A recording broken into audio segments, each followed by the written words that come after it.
Hello, we're doing take 2 of Pilgrim's Traverse Solo. I'll explain what happened the first time. Anyways, let's move on. Pilgrim's Traverse released October 6, 2025 for patch 7.3 of Final Fantasy XIV. It is the 4th deep dungeon, 100 floors, and yeah, that's about it. There's some properties that we'll get into right now, but yeah, for the most part, we're going to be making content for Final Fantasy finally.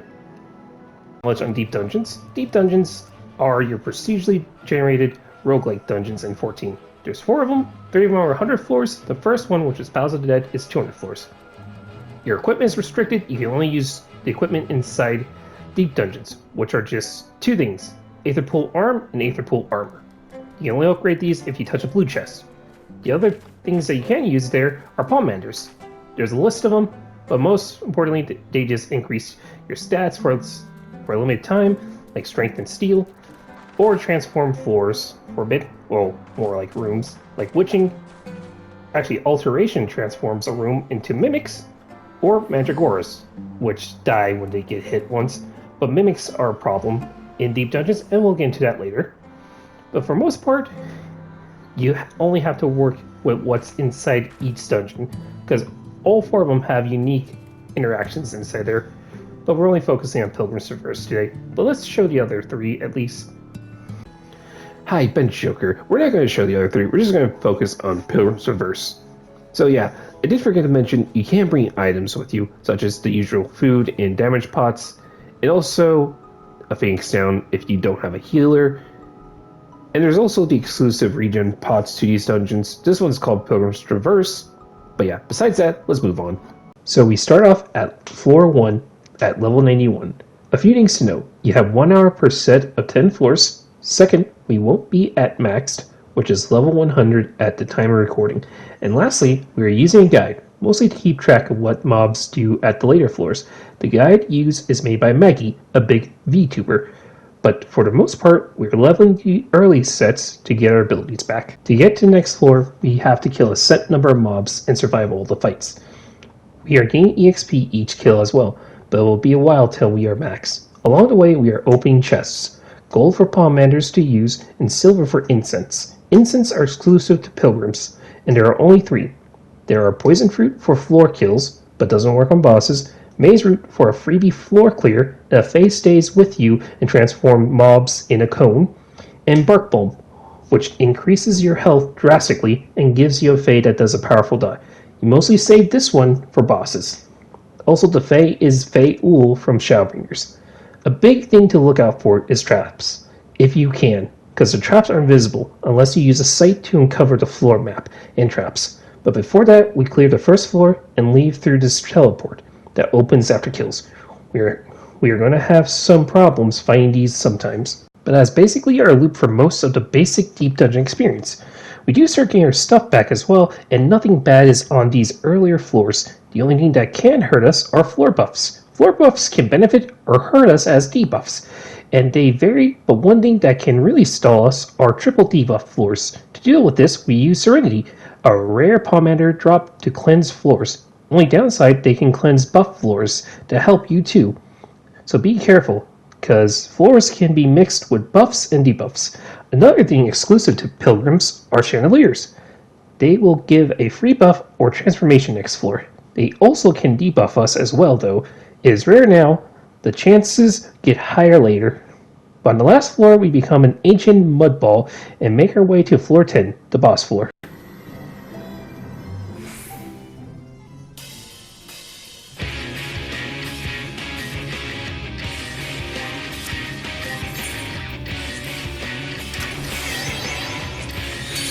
And gotta prep up. I'm going to show you this. This first boss is simple. First thing it does is summon adds in a cast that spawns AoEs. Find a safe spot from all 4 AoEs and kill the adds that spawn. This is kinda a DPS check, because the next cast from the boss is it playing an AoE route. The adds will jump at us if alive and give us down for a count. This debuff will render us useless and could kill us, but everything done right, we should be safe and move to where the boss does its first AoE. The series of casts repeats till kill.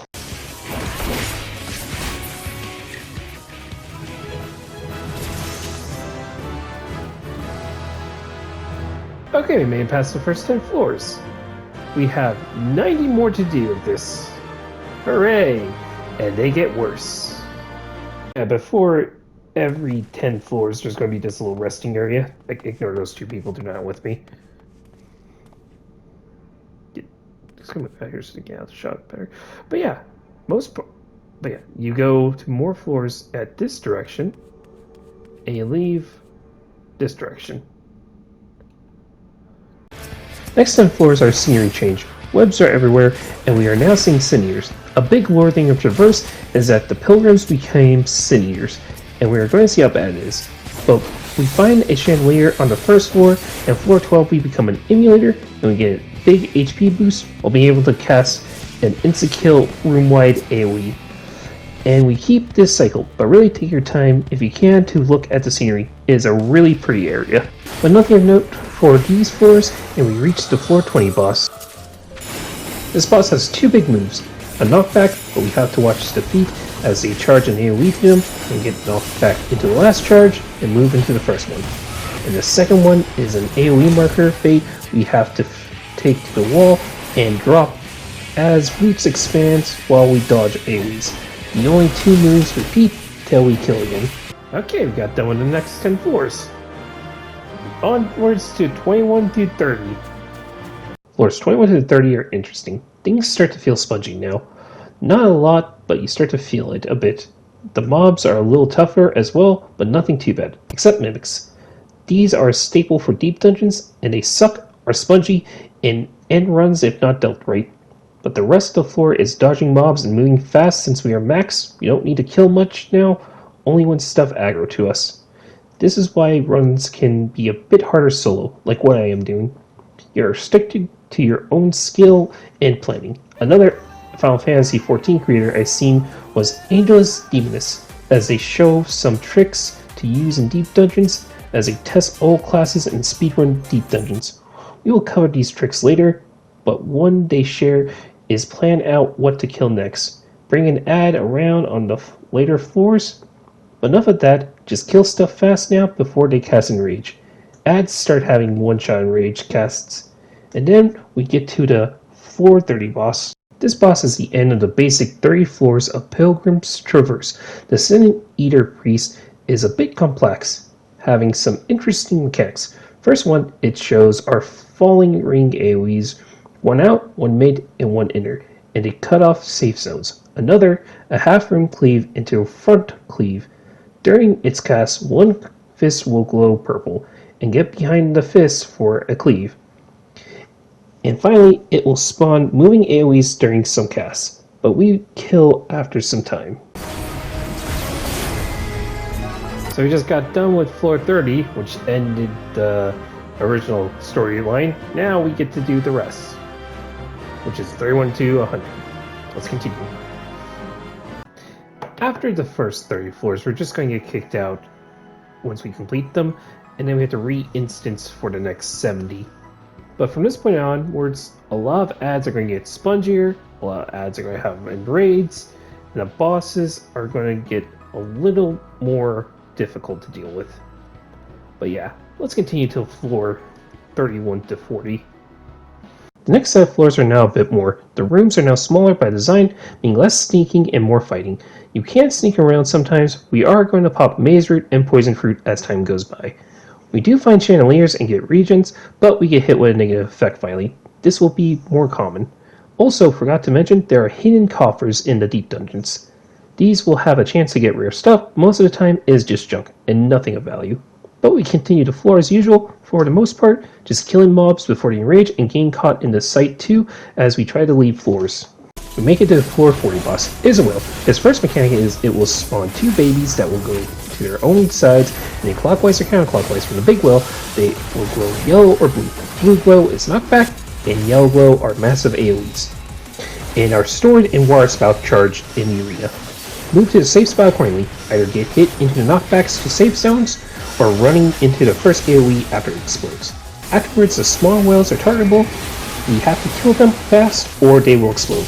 During this, the main whale is casting a point-blank AoE or a donut AoE. We dodge the point-blank or get close to the boss for the donut. Rinse and repeat till dead.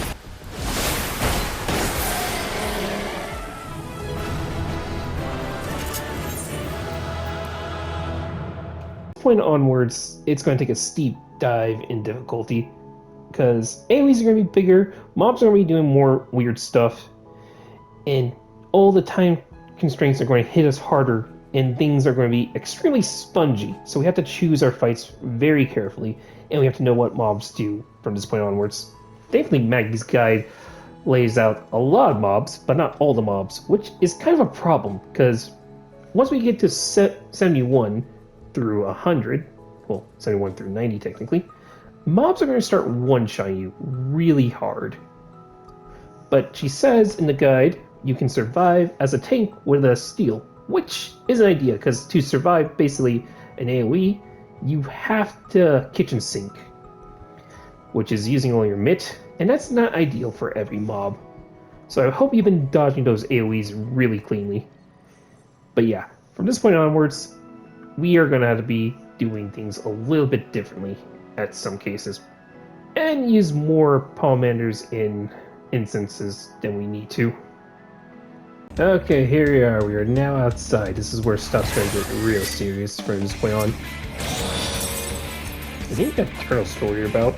Good things about turtles, they're slow. Bad things about turtles, each auto attack they do onto you does a vuln debuff. But another good thing is that they do a cast which allows us to attack them for a bit called Turtle Stomp. Another bad thing, it's a very big AoE when it's finished, so we can only get a few hits in and kill it. But yeah, that's all we have to worry about this floor. But for reals though, we are going to pray to RNG for a bit. Strength Polemanders are going to be our grace for damage since they boost our DPS. We are going to pull a mob with us as well from time to time to explore the dungeons. Also, we got to be a bit careful for range attacks and traverse now, and AoEs being huge. A little bit here in the dungeon, didn't see turtles much, so here we are one-shotting it as the ball. But one mob that will be a run ender is the Mimic. This point on, they will drastically be spongier as each set progress, and have an auto hitting like a truck at the end. But yeah, dodge, open all chests, kill Mimics if any, and reach floor 40 boss. The boss is a giant antlion that will cast Liquefaction and turn most of the ground into quicksand. Its first attack, Sandpit, is a chaser AoE that hits 4 times. To resolve this, we have to move from spots that didn't turn to quicksand to not get hit. After that, the boss will cast Whirlwind, which is a knockback charge which is set up like a donut AoE. So we have to go mid. One issue, the mid is in the quicksand, but there is a spot off center, but not in center, to dodge knockback. But there is a solution. The charge has a visible counter we can see. So we stay on the spot till the counter is on 1, we jump in to dodge, then out before the quicksand kills us. But now, a new issue. The antlion is only above ground a set amount of time, and doing Sandpit as Whirlwind is charged.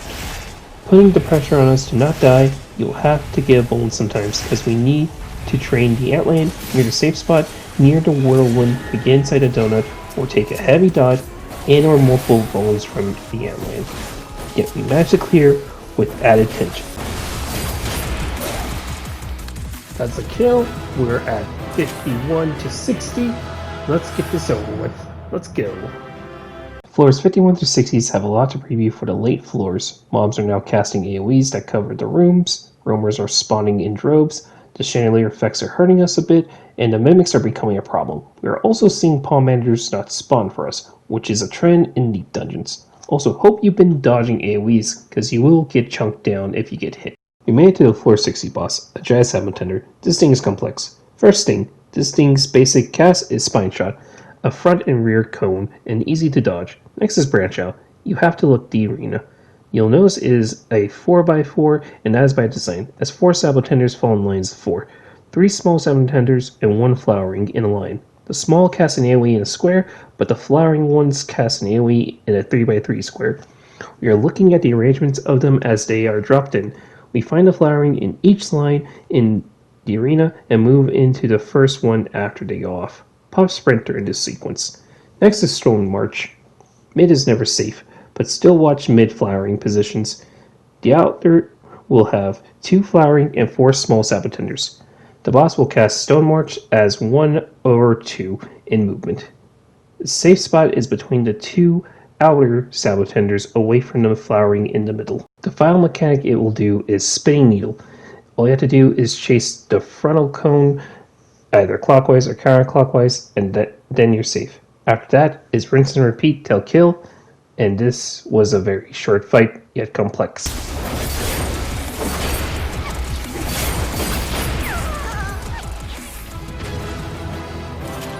And we're done. Let's talk about the next set of floors. Shortening gameplay, Joker. So the issues with these floors is that chameleons exist, and the chameleons are invisible.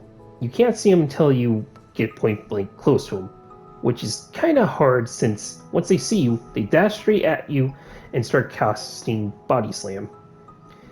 And the issue with this the first time around, which caused me to scrap the initial 60 floors for this project, was 2 of them aggroed on me when I was dealing with an ad. It was a roamer, but the problem with that is the casts are very fast, and each Body Slam does like 80k to you. I can only admit so much as a tank before they both kill me, and I didn't use a raising. But yeah, raisings are important, rarer than serenities, but we'll get back to that later when we get to the last 30 floors. But yeah, for the most part, we have to worry about chameleons in each room, because if there's nothing in the room, there's probably 3. If there's 1 mob, there's probably 2. It's a very nerve-wracking section if you're doing this solo, because they really do hurt. But yeah, on to the floors. Chameleons are only an issue for the first 4 floors of this set, but they will ruin the run, and be careful. Regardless, mobs are hurting now, and more auto attacks on you add up fast. And that, getting hit by an AoE can leave you in a range to be killed now. By this point we are trying to play stuff slowly, and not get caught up on some roamers in the dungeon. And this is where time starts pressing on us more. Don't be afraid to use the rarest polymeter, Raising, which will revive after death, and only 1 person is revived in parties, and have to be alive for it to work. But back to the mobs. By this point we are going to have to look at all mobs' moveset, because now some of them are becoming mini-bosses. But on to the boss, a Cyclops. First thing that happens, he reduced the size of the arena straight away. After that, he will cast Zealous Glower. Pay attention to the laser movement. He will shoot the laser moving towards the wall or towards him, and balls will spawn that will do donuts one at a time. You have to walk in these, or get a bone. On top of that, another being casted as we dodge. Then he will do another version called Andreas Eyes, and do the same thing with balls, clockwise or counterclockwise. The last 2 mechs are as follow: a groan, knockback, or swing, hug edge, then octuple swing. 8 hits in a pattern. Look for the safe spot and pay attention.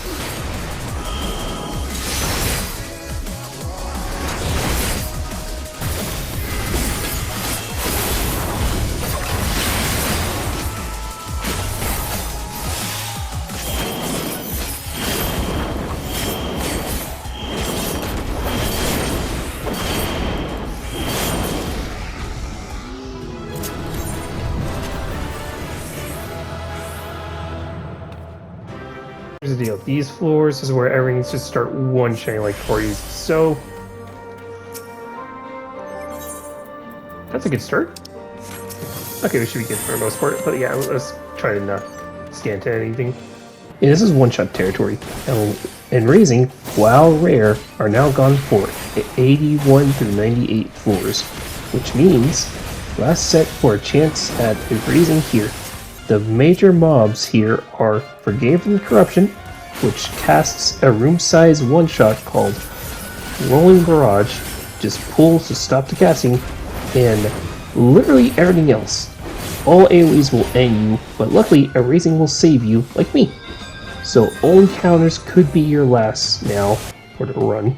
So pay attention to roamers, and keep owning chests, and use your pomander and incense. But after surviving all of this, we reach floor 80. The boss is a giant coral whirl, and spongy too, even with bark bomb and strength. Its main casts are Perilous Liar, a point-blank AoE, and Roaring Ring, a donut AoE. And pay attention to the whiskers, they do front and rear half-room cleaves. This is important later. The next major cast is Stalking Static. It will spawn electric orbs and will always start center and chain to the outside orb. Finally is Prowling Death. It will flash 2 texts on the screen.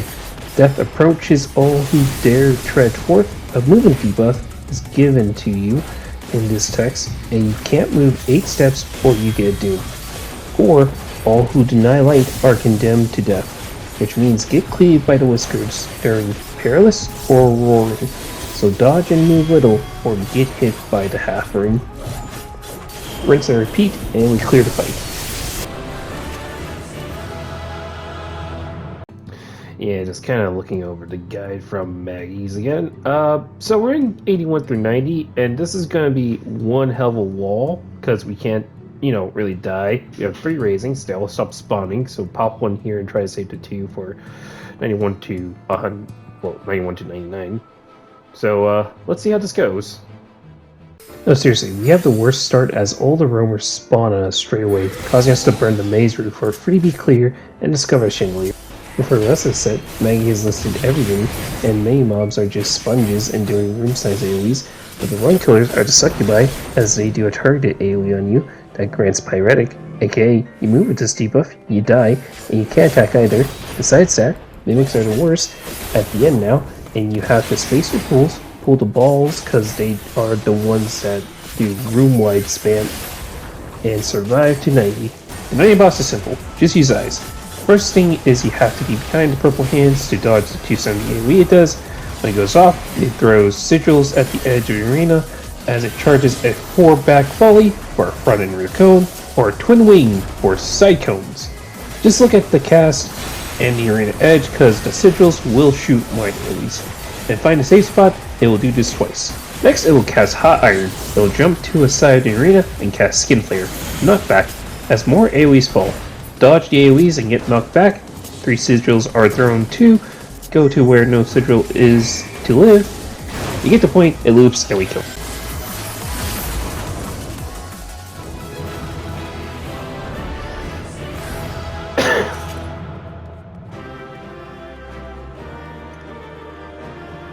Okay, we did it. 90 is done. Now we have 99 floors to clear. We'll talk about this right now. Okay, we reached the last 10 floors, so here's what's going to happen. 8 floors are going to be mob floors that we have to fight through, and floor 99 is the boss floor, and then floor 100 is the clear floor. But, we got the golden run. Yeah, we get the golden run, and it kicks in after we get the actual worst start. Lots of patrols spawn on us. The main mob to fear is the Invoked Dreamer, which does a large AoE after death. This can't be avoided for us, only Seek can stop it, which is for casters. And it is immune to knockback too, but that's not a problem. Also, we died 2nd floor to nerves, and luckily we had a raising, but we popped the last one, so we gotta lock in. So the golden run, we got lucky and had transformation for 3 floors back to back, giving us a lot of chests to open, along with making up with floor 1, along with getting maze root, poison fruit, and bark balm incense. Nope, you did just see me use bark balm like an idiot when I was supposed to be using maze root or poison fruit to make the runs go faster. So yeah, we have to fight the last boss without bark balm. This is Eminent Grief and Devoured Eater. First things first, the bosses can only be damaged with a buff you have on. The floor is littered with dark and light puddles. The Grief needs light to be damaged, and the Eater needs dark. The first mechanic is a dual mechanic. The Eater will cast Blade of First Light with her holding 1 or 2 swords. Move to the side if 1 sword, and stay in front for 2 swords. The Grief will cast Balls of Fire. 2 balls is hold still, and 4 balls are drop baits. Move around and they will drop on where you last were. These casts load separately, so watch the cast bars. Bound of Sin is a simple mechanic. Eater will drag you mid and try to cage you with spikes. To get out, run in the direction the last AoE drop. If not, the cage will insta-kill you. Also, the spikes knock you if you manage to get hit. Also, you can fall off the arena. Flying Slash, you drop it here on the gold line to not break the glass windows behind you. If you do, an ad will spawn, it'll make the fight longer. The Grief will cast Abyssal Blaze, and 4 crystals will spawn to explode up, down, or left, right. 2 sets of 4s will have these charges. Pay attention and look for safe zone for later. because another cast will happen before them. Drain Ether is our last dual cast they can do together. We use the Power buff to dodge it. Light buff for Grief, Dark for Eater. Watch the cast bars too to see which buff you need first. After the cast in between Abyssal Blaze, run to the safe spot.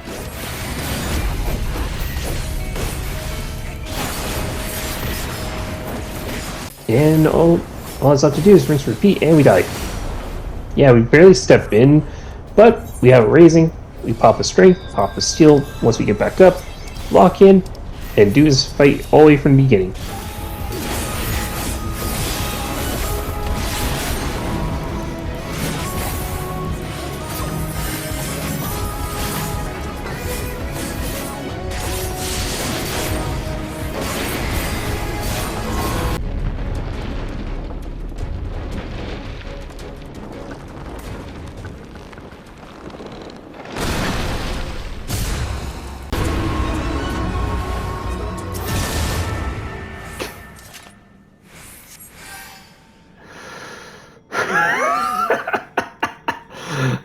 We're done. Holy shit. Yay.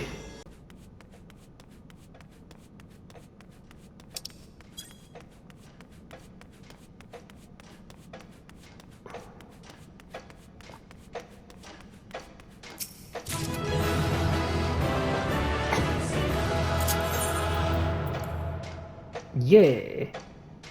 100 floors of Pilgrim's Reverse. Holy shit, that was amazing. I'm so happy we did it. We got an achievement, we get a new title, and now, Bench Joker, give us our final thoughts. Yeah, no, just do it. Just go do it. This was worth 100 floors. Pilgrim's Reverse was worth solo or with groups. Just go do it. This was so much fun. I was so glad that I got to end. This was enjoyable till the very end. Lots of close calls. By the end, I got done. And the title's called The Enlightened. So, yeah. Besides that, thank you for watching. You'll have a nice day. See you in the next vid. Seriously though, what is this thing counting down to? This is like my second time being up here. I did this as a duo the first time, but seriously, what is this thing actually counting down to? It's kind of freaking me out.